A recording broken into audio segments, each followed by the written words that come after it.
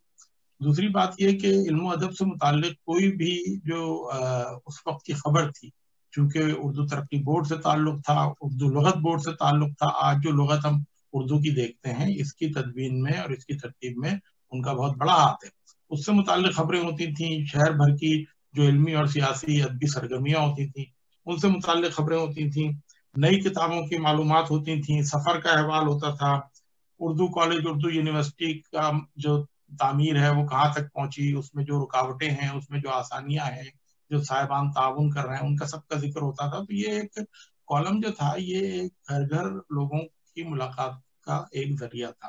اور میرے جاننے والوں میں کالج میں کچھ دوست ایسے تھے کہ جب ان کو اردو پڑھنے میں کچھ مشکل ہوئی تو ان سے ان کے استاد نے کہا کہ میاں گھر میں اخبار آتا ہے؟ کہنے نہیں سر گھر میں نہیں آتا۔ کہنے اچھا لائبریری جا کے علی جی کا کالم پڑھا کرو، اگر 3-4 مہینے پڑھ لیا زبان رواں ہو جائے گی۔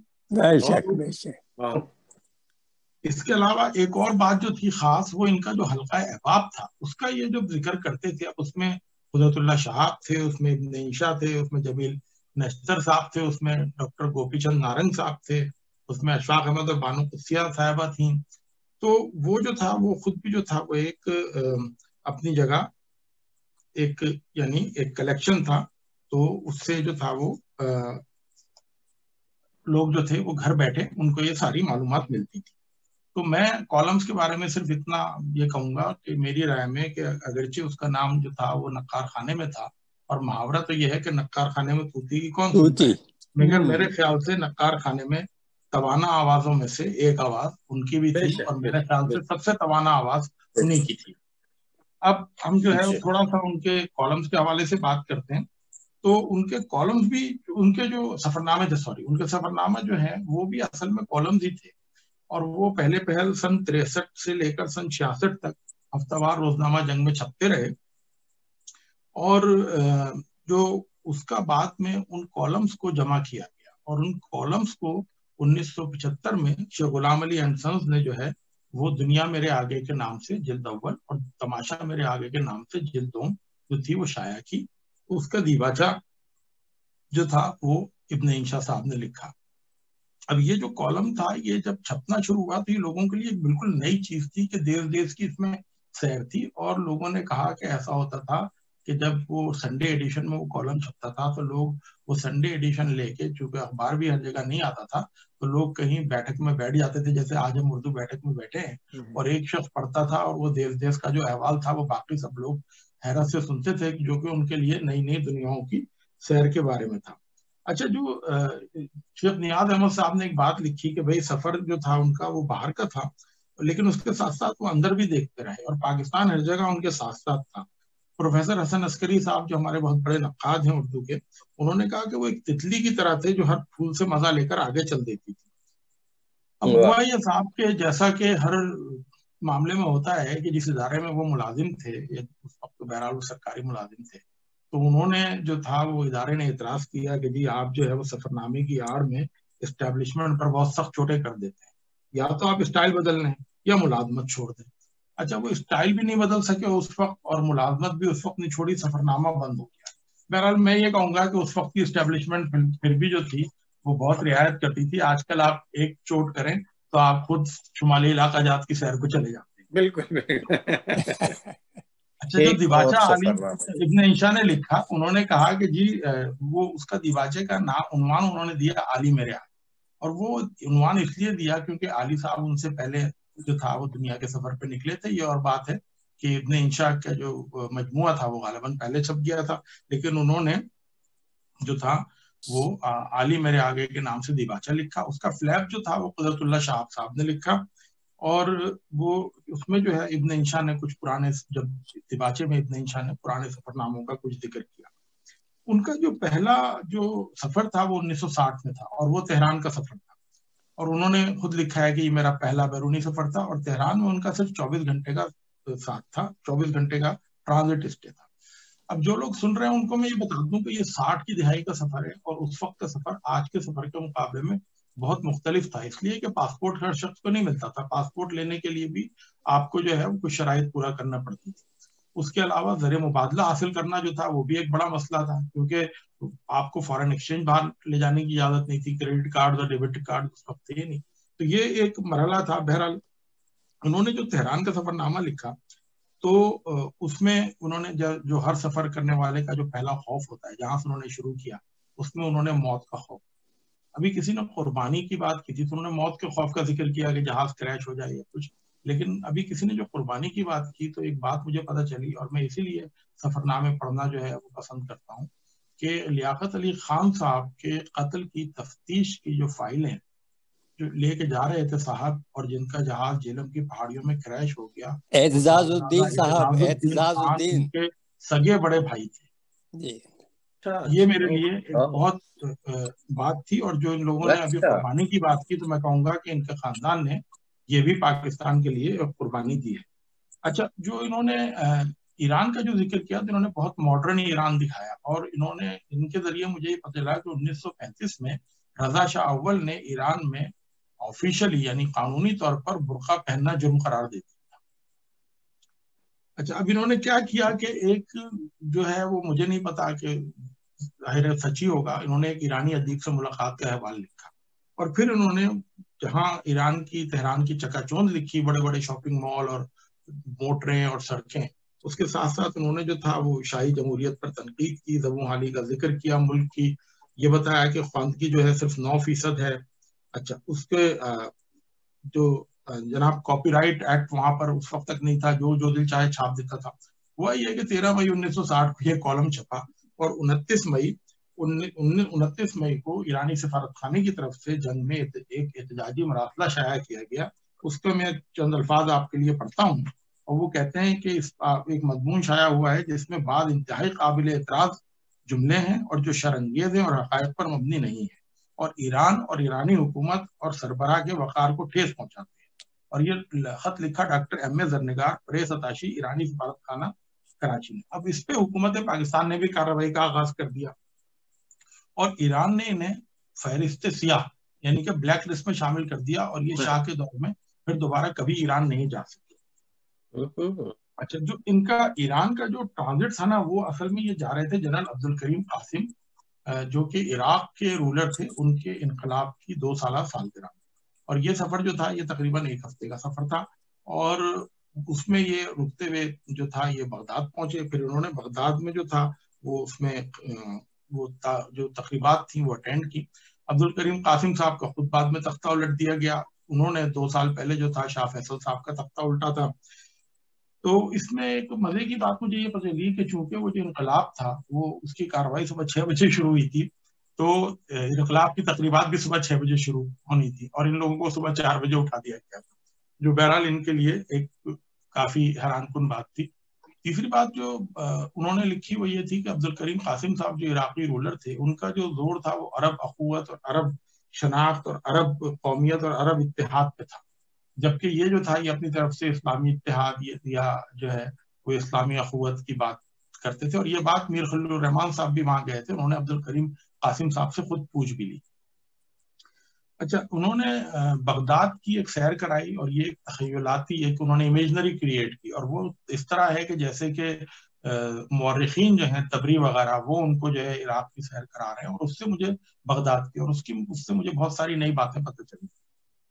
لیکن کچھ جملے جو انہوں نے لکھے وہ بڑے یعنی فکر مندانہ ہیں. انہوں نے لکھا کہ عراقی تیل کی آمدنی دجلہ کی سطح پر بہہ رہی ہے، اونٹ دمبے اور مرغ بھون رہی ہے. عراقی تیل کی آمدنی دجلہ کی سطح پر بہہ رہی ہے، اونٹ دمبے اور مرغ بھون رہی ہے، اور لیلین کی مسکراہٹ میں شیمپین گھول رہی ہے. اب اگر میں یہ پڑھ رہا تھا تو میں نے کہا کہ بھائی یہ بہت اچھا زمانہ تھا، کیونکہ مجھے ایک جو یہاں تک جو تھا وہ خیر تھی، کیونکہ مجھے ایک مصرع یاد آ گیا کہ امیران حرم پیٹرول پی کر نواح شام کو جلتا رہے تھے. لیکن بہرحال یہ میری طرف سے جملہ مترجہ ہے، یہ انہوں نے نہیں لکھا. اچھا، ایک بات مجھے بغداد کے سفر نامے سے یہ پتہ چلی کہ بغداد کی تعمیر میں امام ابو حنیفہ نے جو ہے وہ ایک بطور مزدور کام کیا تھا. یہ بڑی حیران کن بات تھی. اچھا، ایک انہوں نے یہ بات انٹرسٹنگ لکھی ہے کہ ملکہ زبیدہ کی جو نند تھی وہ اس کے ماتھے پر ایک داغ تھا، تو اس نے کیا کام شروع کیا کہ وہ اس کے اوپر جو تھا وہ ایک زیور لٹکا لیتی تھی، اور یہ زیور جو تھا یہ اس کے ٹرینڈ اعلیٰ اولیاء اس کا نام تھا. تو اولیا ملکہ اولیا جو تھیں وہ لٹکاتی تھیں، تو وہ جو تھا وہ ٹرینڈ پڑا وہاں پر، وہاں سے بر صغیر پہنچا اور ٹیکے کے طور پر جو ہے وہ ہماری روایات میں شامل ہو گیا۔ اچھا 931 عیسوی میں، یعنی 930 عیسوی میں، آج سے تقریباً آپ سمجھ لیں کہ 1000 سال پہلے جو تھا وہ بغداد میں عام سینکڑوں اسپتال تھے اور عام عطائیوں کو جو تھا پریکٹس کرنے کی اجازت نہیں تھی، اور نہ تمام آدمیوں کو دوائیں بیچنے کی اجازت تھی۔ ایک صاحب تھے سنان بن ثابت، جن کو بادشاہ نے مقرر کیا کہ تم جو ہے جتنے طبیب آ رہے ہیں ڈاکٹروں کے جو ہے وہ لفظ آپ سمجھیں، تو انہوں نے ڈاکٹروں کا امتحان لیا اور جو امتحان میں پاس ہوگا وہ جو ہے وہ پریکٹس کر سکے گا۔ تو کئی ہزار لوگوں نے امتحان دیا اور 850 لوگ جو تھے وہ کامیاب ہوئے، یعنی اس زمانے میں بھی ایک قسم کی جی ایم سی جو تھی وہ موجود تھی۔ جی اچھا، عراق میں جب یہ عراق گئے تو پھر انہوں نے وہاں پر کربلا معلیٰ میں حاضری دی، نجف اشرف گئے، اور کربلا کے حوالے سے انہوں نے جو لکھا، جو ان کے اوپر وہ یہ کہتے ہیں کہ وہاں پر جو تھا وہ ایک خوف جو تھا وہ ان کے اوپر طاری ہوا، لیکن اس کے علاوہ ان کو ان کی بیگم طیبہ بانو صاحبہ نے جو تھا وہ ایک خط دیا تھا، اور وہ خط جو ہے وہ کہا تھا کہ روضہ امام حسین میں جو ہے پیش کر دیں، اور وہ میں چاہوں گا کہ جو چونکہ یہ کتاب جو ہے یہ انٹرنیٹ پر موجود ہے، 365 صفحے کی کتاب ہے، جن لوگوں کو دسترس ہے وہ اس خط کو خود پڑھیں اور دیکھیں کہ کیسے کیسے محبان اہل بیت جو ہیں وہ گزرے ہیں۔ اچھا، اس کے علاوہ یہ جو تھا یہ لبنان گئے، اور لبنان کے بارے میں جو انہوں نے لکھا ہے وہ بھی بہت انٹرسٹنگ ہے۔ فردن ظاہر ہے ہر چیز کا ذکر کرنا ممکن نہیں ہے۔ وہ لبنان سے یہ شام جانا چاہتے تھے، لیکن شام کی سرحد پر انہیں روک دیا گیا کہ جی آپ کو عبد الکریم قاسم نے بلایا تھا، تو آپ، وہ ہمارا دشمن ہے، آپ انٹر نہیں ہو سکتے۔ بہرحال پھر کہا گیا نہیں آپ چلے جائیں، ایک آدمی کو ساتھ لے کے جائیں، لیکن صبح سے شام تک آپ کے ساتھ رہے گا۔ پھر الٹیمیٹلی جو تھا یہ کسی وجہ سے شام میں داخل نہیں ہو سکے۔ اچھا، اس وقت کی جو ہوائی کمپنیوں وغیرہ کا ذکر کرتے ہیں وہ کمپنیاں اب ختم ہو گئی، جو اس وقت کے ہوائی سفر کے طور طریقے تھے وہ بھی اب نہیں رہے۔ لیکن انٹرسٹنگ بات یہ ہے کہ یہ جو تھے یہ لبنان سے قسطنطنیہ جانا چاہتے تھے، لیکن جہاز جو تھا وہ نہیں آیا، اور یہ پتہ نہیں تھا کہ جہاز کتنے دن بعد آئے گا، تو انہیں کہا گیا کہ جی ایک جہاز جو ہے وہ مصر جا رہا ہے، آپ مصر چلے جائیں۔ تو انہوں نے جو تھا مصر سے وہ ٹکٹ چینج کر لیا اور یہ قاہرہ چلے گئے، اور بعد میں قاہرہ سے اور مصر کے دوسرے اسکندریہ اور ابو الہول وغیرہ انہوں نے سفر اس کا لکھا، اور وہاں سے یہ جو تھا یہ پہنچے واپس کراچی۔ اس کے بعد اسی سال جو تھا یہ دلی گئے۔ میں فردن سارے علاقوں کا ذکر نہیں کروں گا، لیکن دلی کا ذکر میں خاص طور پہ کرنا چاہتا ہوں، کیونکہ دلی میں ان کا جو قیام تھا وہ ایک رات کا قیام تھا، اور صبح انہیں جانا تھا ماسکو، تو دلی میں بھی ان کا ٹرانزٹ تھا۔ لیکن ان کی کیفیت آپ دیکھیں کہ یہ 1947 میں جب دلی سے نکلے تھے تو یہ غالباً 21 سال، اور اس کے بعد 13 سال کے بعد یہ دلی پہنچے ہیں، اور ان کے جو تاثرات ہیں وہ بالکل الگ ہیں، جبکہ اسی دلی میں یہ پڑھ چکے ہیں، اینگلو عربک کالج تھا۔ اب یہ لکھتے ہیں کہ دلی کی فضاؤں میں عشق اور خوف رچا ہے، میں دلی کے ہوائی اڈے پر اس طرح اترا جیسے ایک بچہ ہمک کر ماں کی طرف بڑھتا ہے، مگر فوراً ہی یوں ڈر گیا جیسے اسے ماں کے بجائے کہیں ڈائن کا چہرہ نظر آئے۔ اس کے بعد اس کو جو ہے اس کی وجہ بتاتے ہیں، کہتے ہیں آج دلی کی راجدھانی پاکستان دشمنی کا سب سے بڑا مرکز بنی ہوئی ہے، میرے گھر میں شرنارتھری بیٹھے ہیں، میری ننیال اور ددیال گزر چکی ہے۔ اچھا، میں کسی لاش کے سہارے کھڑے ہونا کوئی خوشگوار بات نہیں۔ میں یہ بات ایک آپ کو بتاؤں کہ جب ان کے والد زندہ تھے تو یہ خاص ان کا جو گھر تھا وہ گلی قاسم جان میں تھا، جہاں غالب کا گھر تھا، اور جب ان کے والد کا انتقال ہو گیا تو یہ وہاں سے منتقل ہو گئے اپنے ننیال، جو کہ کوچہ چیلا میں تھی، اور کوچہ چیلا جو تھا وہ گلی تھی جس میں کہ مومن خان مومن رہ چکے، تو صرف نسب کے حوالے سے نہیں، پڑوس کے حوالے سے بھی جو ہے یہ غالب اور مومن وغیرہ سے ان کا تعلق تھا۔ ایک بات بڑی انٹرسٹنگ مجھے ملی، ان کی بارے میں ایک بہت اچھی ڈاکومنٹری ان کی فیملی نے بنائی ہے جس کا نام ہے خواب کا سفر، اور وہ دیکھنے سے تعلق رکھتی ہے، بہت اچھی ہے، اس میں بہت معلومات ہے۔ اس میں یہ کہا گیا ہے کہ ان کا جو تخلص ہے عالی وہ انہوں نے اپنے دادا علاؤالدین خان علائی سے جو ہے وہ متاثر ہو کر رکھا، لیکن انہوں نے خود دہلی کے سفر نامے میں یہ لکھا کہ یہاں میرے دادا علاؤالدین خان علائی یہاں دفن ہے، اور میرے چچا ضمیر الدین خان عالی بھی جن کا تخلص میں نے اڑا لیا ہے۔ اب یہ الفاظ وہ اپنے لیے استعمال کر سکتے ہیں، ہم یہ کہیں گے کہ انہوں نے اپنے خاندانی تخلص کو جو تھا وہ جاری رکھا۔ بہرحال اب یہ سفر جو تھا اس کے بعد یہ 1982 میں پھر جو تھا یہ دہلی گئے، اور اس پہ جب لوگوں سے ظاہر ہے انہوں نے جو الفاظ لکھے تھے سارے اس پہ ڈیبیٹ ہوئی اور ادبی حلقوں میں بھی اس پہ بحث ہوئی، تو انہوں نے پھر اس میں ایک اور ایڈیشن کیا، اور انہوں نے کہا میں خیالات میں ترمیم کی ضرورت اب بھی محسوس نہیں کرتا، مگر دیکھا کہ یہاں 60 لاکھ سے زیادہ یعنی دہلی میں عام لوگ بھی رہتے ہیں، ان میں اچھے بھی ہیں جو پاکستان دوستی اور علاقائی امن کے کھلے مناد ہیں، یعنی وہ کھلے عام اس کی منادی کرتے ہیں۔ اچھا، جب یہ 1982 میں گئے تو جو محبتانہ یعنی جو ان کے اعزاز میں استقبالیے دیے گئے، اس میں ان کے لیے فرزند دہلی کا لقب استعمال کیا گیا۔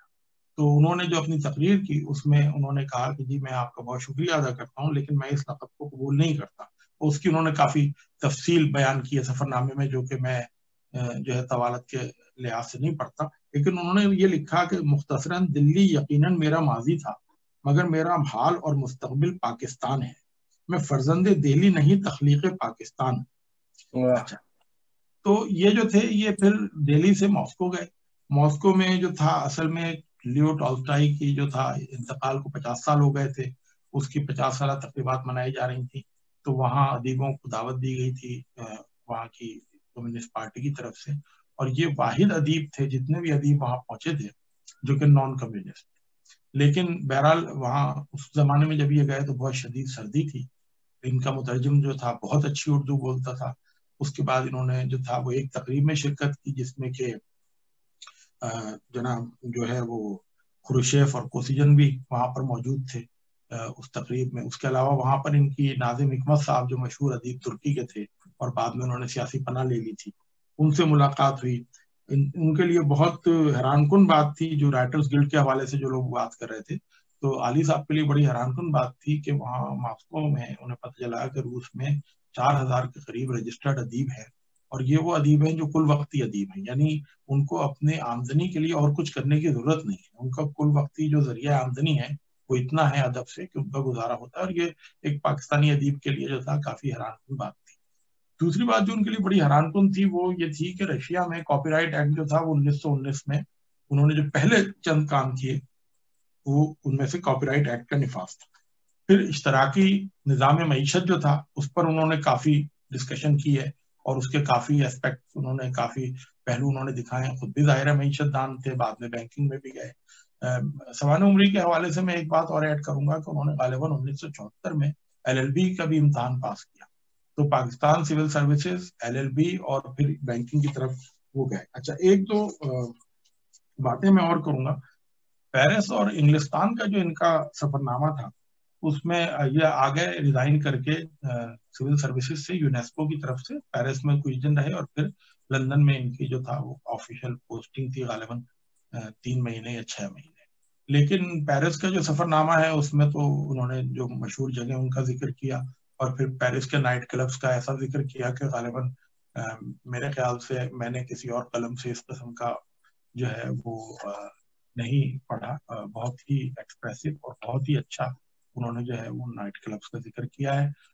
اس کے علاوہ لندن میں جو ان کا قیام تھا وہ چونکہ یونیسکو کی طرف سے تھا، سردی بہت تھی، پھر ان کے لیے یہاں پر اس زمانے میں پاؤنڈ، شلنگ، گنیز اور پینس سب ساتھ ساتھ یوز ہوتے تھے، اور کوارٹر پینی اور وہ جو تھا ان کے لیے بہت کنفیوزنگ تھا۔ تو بہرحال انہیں ایک شدید دھچکا لگا، جو انہوں نے ابن عیشا کے نام اپنے خط میں بھی لکھا ہے۔ ایک ہی تاریخ میں 2 خط لکھے ہیں، خط ماں کے نام لکھا ہے کہ میں بہت آرام سے ہوں، مجھے یہاں کوئی تکلیف نہیں ہے، اور میں جو ہے مزے کر رہا ہوں، میں نے بہت بڑا فلیٹ لیا ہے۔